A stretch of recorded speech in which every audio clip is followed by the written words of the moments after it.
Hello students, मैं शिखा श्रीवास्तव अपने YouTube channel पे आप सभी लोगों का स्वागत करती हूँ। आज मैं आप लोगों के लिए लेकर आई हूँ आईएससी बोर्ड की पार्ट 8 लेके आई हूँ भक्तिन। ठीक है, और इस पाठ की लेखिका जो है वो है महादेवी वर्मा जी। वैसे तो महादेवी वर्मा जी ने बहुत सारी रचनाएं लिखी हैं, तो हम लोग इसमें देख लेते हैं कि आखिर भक्तिन चैप्टर में इन्होंने क्या बताया है। और एक चीज़ आप लोगों को मैं और बताऊँगी कि ये जो कहानी है भक्तिन की, इसमें लेखिका यानी जो महादेवी वर्मा जी हैं, ये इस कहानी में खुद भी हैं, एक पात्र हैं। तो एक तरह से हम ये कह सकते हैं कि ये कहानी जो है वो लेखिका महादेवी वर्मा जी की है। तो आइए देखते हैं कि इस कहानी में क्या है। महादेवी वर्मा ने अपनी एक सेविका जिसका नाम भक्तिन था। ठीक है, सेविका मतलब जो सेवा करती है, जैसे घर के कामों में मदद कर देती है। ठीक है, उसका नाम भक्तिन था।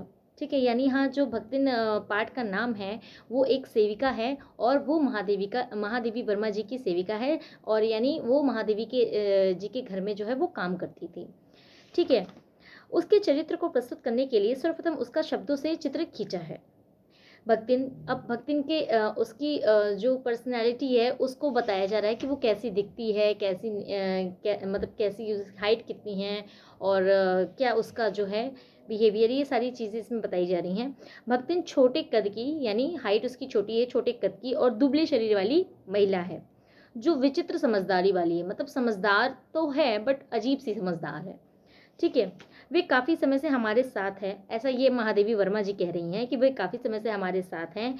लेकिन जब भी कोई उनसे यह प्रश्न पूछता है तो वह कुछ यह सोचकर कह देती हैं कि वह 50 बरस से हमारे साथ में है। ठीक है, इस आधार पर मेरी उम्र 75 की और उनकी उम्र 100 के पार हो जाती है।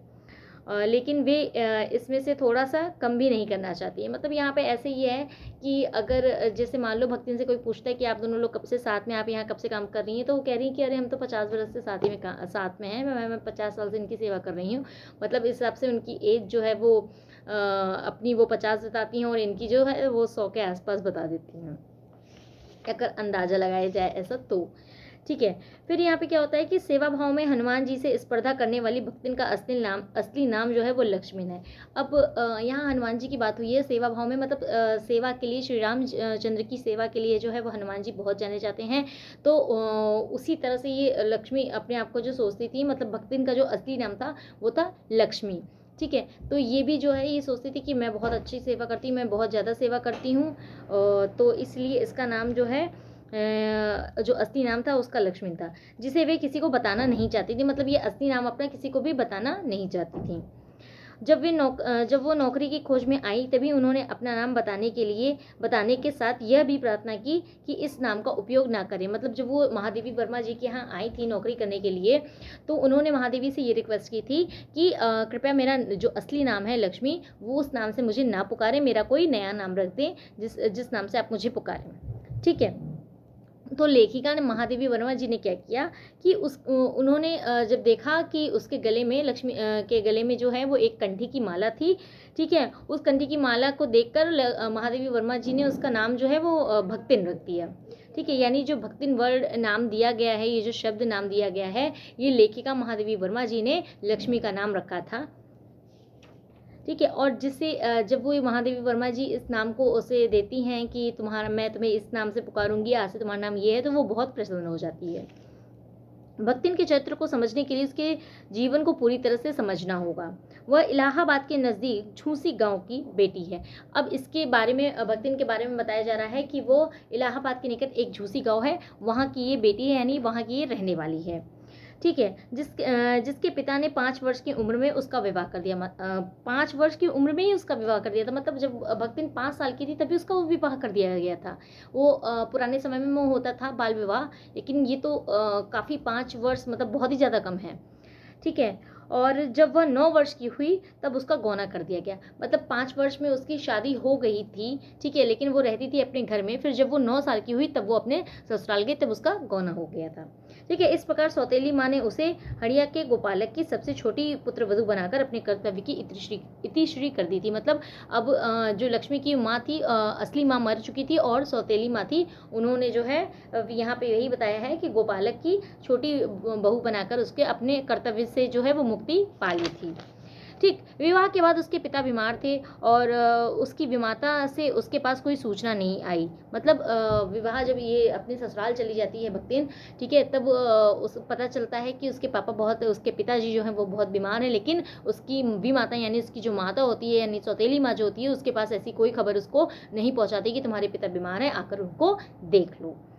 वह अपने पिता से बहुत प्रेम करती थी। जब उसके पिता की मृत्यु का समाचार आया तो सास ने लक्ष्मण को बिना कुछ बताए यह कहकर विदा कर दिया कि एक बार अपने नैहर यानी एक बार अपने मायके हो आओ। वहां जाकर लक्ष्मण को सब पता चलता है, ठीक है, जिससे वो बहुत ज्यादा जो है वो दुखी हो जाती है। वह उल्टे पैर ससुराल आकर सास और पति को खरी खोटी सुनाती है और अपने पिता के चिर विछोह की मर्म व्यथा व्यक्त करती है। मतलब फिर जब वो वापस आती है तो वो बहुत गुस्सा होती है अपनी सास पे और अपने पति पे कि तुम लोगों ने मुझे मेरे पिता के बारे में क्यों नहीं बताया, ठीक है।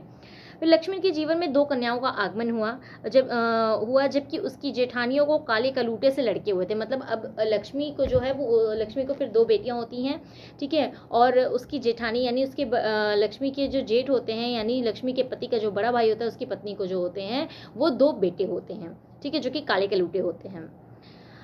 घर में उसका और उसकी कन्याओं का बड़ा अपमान होता था। अब पुराने समय में ये होता था कि जब किसी स्त्री को या किसी औरत को जो है वो लड़की होती थी तो उसको इतनी इज्जत और सम्मान नहीं मिलता था जितना लड़का पैदा करने के लिए मिलता था, ठीक है। तो वही जेठानी ने उसकी जो है वो 2 लड़के पैदा किए थे, तो उसको वही था कि उसकी सास जो है उसको ज़्यादा मानती थी, ठीक है, और वहीं लक्ष्मी की 2 लड़कियां हुई थी तो उसको वो बिल्कुल नहीं मानती थी। उसका लक्ष्मी का और उसकी बेटियों का वो हमेशा अपमान करती रहती थी, ठीक है। जहाँ लड़कों को खाने पीने के लिए दूध भात मिलता था, वहीं दूसरी ओर कन्याओं को जो है वो काला गुड़ और मट्ठा मिलता था। मतलब उनकी हर चीज़ में अंतर होता था वहाँ पुराने समय में। जब लड़कियाँ पैदा होती थी और लड़के पैदा होते थे, उनके खाने पीने से लेके, उनके रहने सहने से लेके, उनके मान अपमान से लेके हर चीज़ में बहुत ज़्यादा फर्क किया जाता था, ठीक है। एक विशेष बात यह थी कि उसकी जेठानी बात बात पर पति के द्वारा पीटी कूटी जाती थी, पर लक्ष्मण के पति ने कभी भी उसके ऊपर उंगली नहीं उठाई थी। बस ये एक बात अच्छी बहुत थी लक्ष्मी के साथ कि उसके पति ने कभी उसे मारा पीटा नहीं था, लेकिन लक्ष्मी की जो जेठानी थी वो अपने पति से डेली मार खाती थी, ठीक है। इसी प्रेम के बल पर अलगौची हो जाती थी। मतलब इसी प्रेम के बल पर वो बहुत खुश रहती थी, बहुत प्रसन्न रहती थी।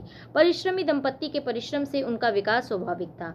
धूमधाम से बड़ी लड़की का विवाह करने के बाद अपनी 29 वर्षीय पत्नी को छोड़कर भक्तिन के पति ने संसार से विदा ले ली। मतलब अब जब उसकी बड़ी बेटी जो है वो 29 साल की हो जाती है तो वो उसकी शादी कर दी जाती है और फिर उसकी शादी के बाद जो है होता है भक्तिन के जो पति होते हैं उसकी जो है वो मृत्यु हो जाती है।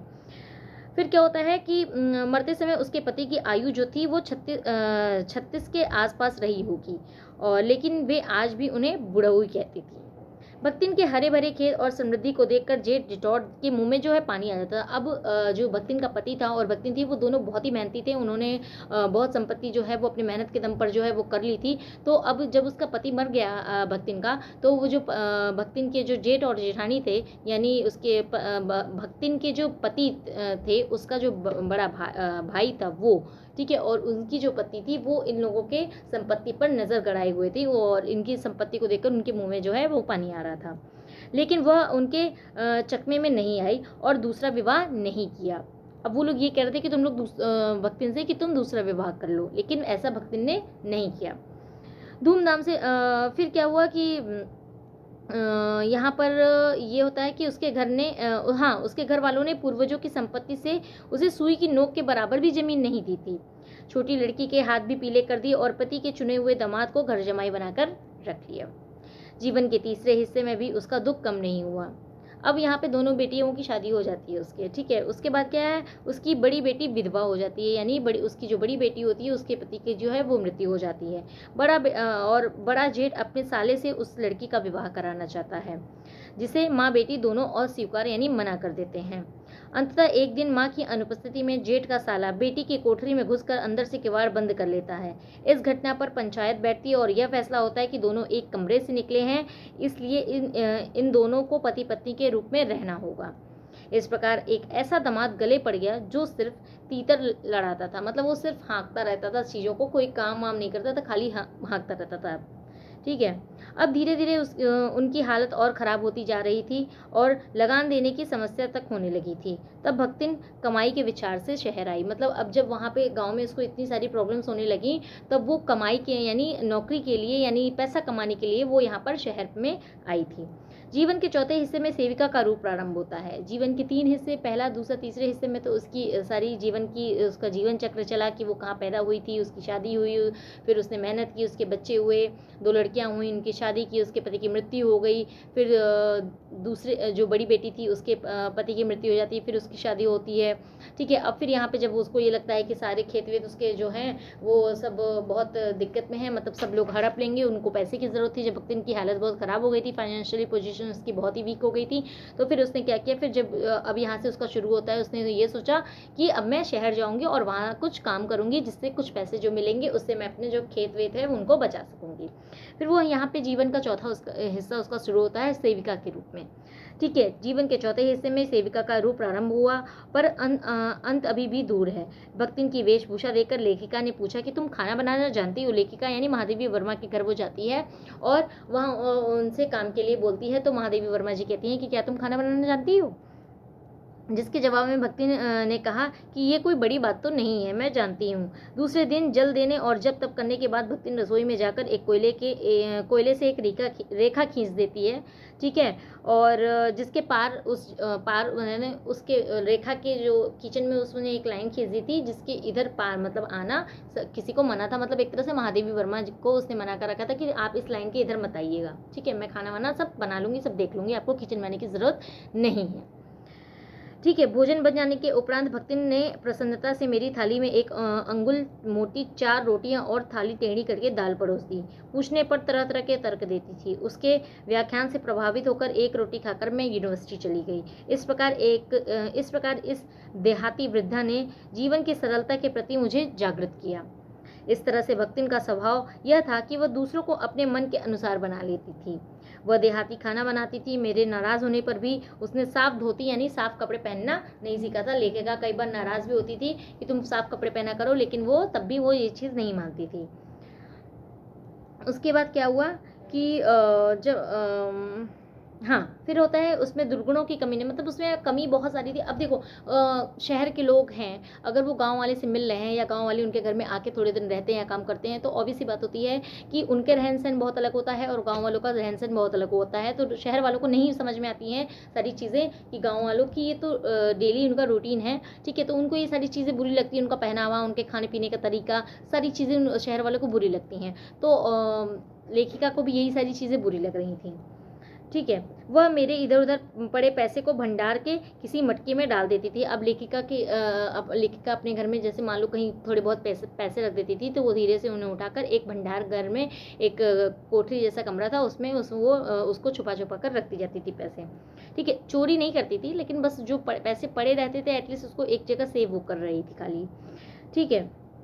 जिसके बारे में उनके द्वारा दिए जाने वाले तर्क से कोई पार नहीं पा सकता था। जब भक्तिन को सिर घुटाने से मना कर दिया, तो उसका यह जवाब था कि यह शास्त्र में लिखा है।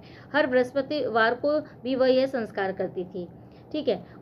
अब यहाँ पे ये बताया गया कि जब लेखिका ने बोला उससे कि तुम जो है अपने बाल वाल तो अभी धुल लिया करो, तो ये कहती थी कि इस दिन बाल नहीं धुला जाता, उस दिन बहुत सारे तर्क वो देने लगती थी, ठीक है। उसे पढ़ाई लिखाई का कोई ज्ञान नहीं था भक्तिन को। जब दूसरे नौकर पढ़ते थे तो वो कहती थी कि हमारी मालकिन तो दिन रात किताब में लगी रहती हैं, जब हम भी पढ़ने लगेंगे तो घर का काम कौन करेगा। लेकिन वह दूसरों पर टीका टिप्पणी करने से बिल्कुल नहीं चूकती थी।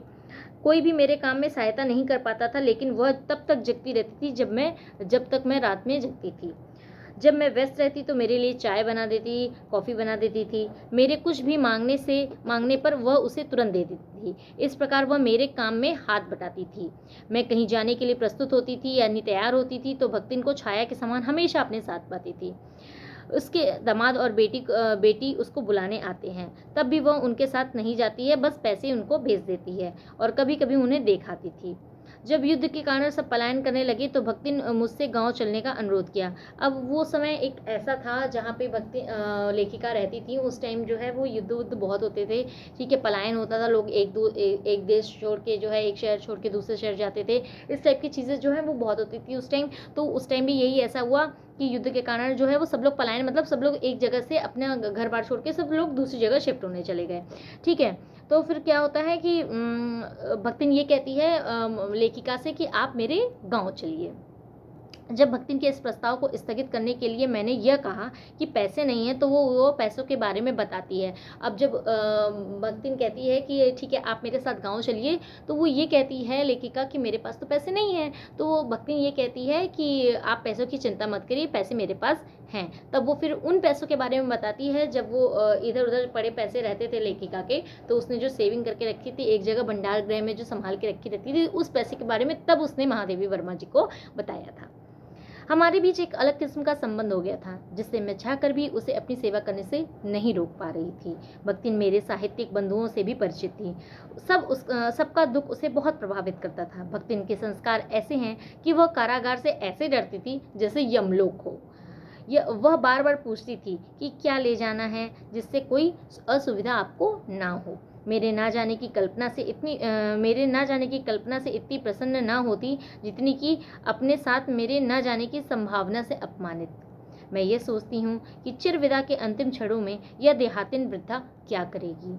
इस तरह भक्तिन की यह अधूरी कहानी है जिसे मैं उसे खोकर भी पूरा नहीं करना चाहती। अब यहाँ पे जो इन्होंने ये लिखा है कि मैं ये सोचती हूँ कि चिरविदा के अंतिम क्षणों में यह देहातिन वृद्धा क्या करेगी, इसका मतलब ये है कि महादेवी ये कह रही हैं कि वो मेरी इतनी सेवा करती है, ठीक है, तो जब मेरा अंतिम समय आएगा या जब मेरी मृत्यु मेरे पास आएगी, तब आखिर ये देहाती वृद्धा क्या करेगी, उस समय क्या करेगी, फिर उसके बाद ये किसके पास जाएगी, किससे मदद मांगेगी। ये तो मेरे एकदम साए की तरह से मेरे पीछे लगी रहती है।